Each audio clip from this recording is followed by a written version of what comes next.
बंधुगण कौन आपणक नाक खोलुनी जेतेबेले आपणक नाक ठीक से खोली न थाए तेबे आपण कोनोसी क्रीम किबा नेजल स्प्रे नाक रे यूज करि थांती से समस्त प्रोडक्ट थिबा मेंथल कारणरू आपणको किछि समय पर्यंत आराम तो मिली थाए हेले ताहा परमानेंट सॉल्यूशन नुहे सेथरु आपणको टेम्पररी फायदा मिली थाए आपणको श्वासनळी को संपूर्ण क्लीन करबा को पड़िबो नहले आपणको नाक बारंबार बंद होई थाए विशेषकर थंडा जो आमर नाक बंद हो जाए सेठारे कफ जमी जाए ताहाको जदि संपूर्ण क्लीन करबा को चाहउचंती नेजल इन्फेक्शन को जदि ठीक करबा को चाहउचंती तेबे आजिर एही रेमेडी को निहाती ट्राई करंतु देखिबे 5 मिनिट रे आपनको नाक खोली जिवो तेबे चलंतु जानिबा आजिर एही रेमेडी को आमे केमिति बनेबा एवं एहार प्रयोग किपरि करिबा किंतु ता पूर्व मु आपण माने कहि रखि जे आपण माने जे हम चैनल को सब्सक्राइब करनांती तेबे तळे थिबा सब्सक्राइब बटन ऊपर क्लिक करि हम चैनल को सब्सक्राइब कर नियंतु एवं पाखते नोटिफिकेशन बेल ऊपर निहाती क्लिक करंतु या द्वारा हम जे नूतन वीडियो अपलोड करू ता नोटिफिकेशन आपण माने प्रथम पाई परिबे एवं हम चैनल माध्यम रे बहु किछि सिखणिया जिंस आपण माने सिखिबा को पाइबे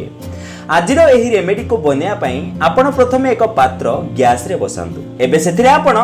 2 ग्लास नॉर्मल पानी ढाळंतु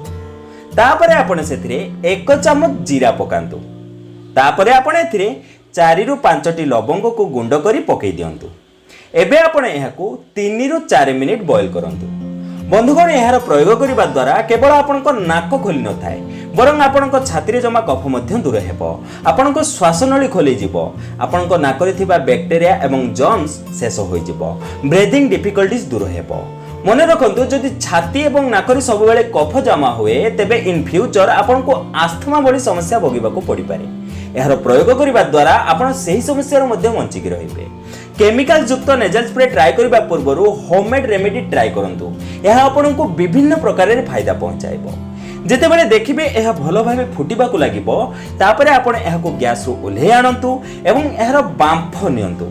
बांफ नेबा पई आपण मुंड ऊपर गोटे गामुछा पकांतु जेमिति यहर बाष्प बाहर को न जिवो किंतु बांफ केमिति नेबा को हेबो ताहा जानिबा निहाती आवश्यक प्रथमे आपण नाकरे एही बाष्प को नियंतु एवं पाटी बाटे छाडंतु तापरे पाटी बाटे आपण एही बाष्प नियंतु एवं नाक बाटे छाडंतु एमिति बारंबार करंतु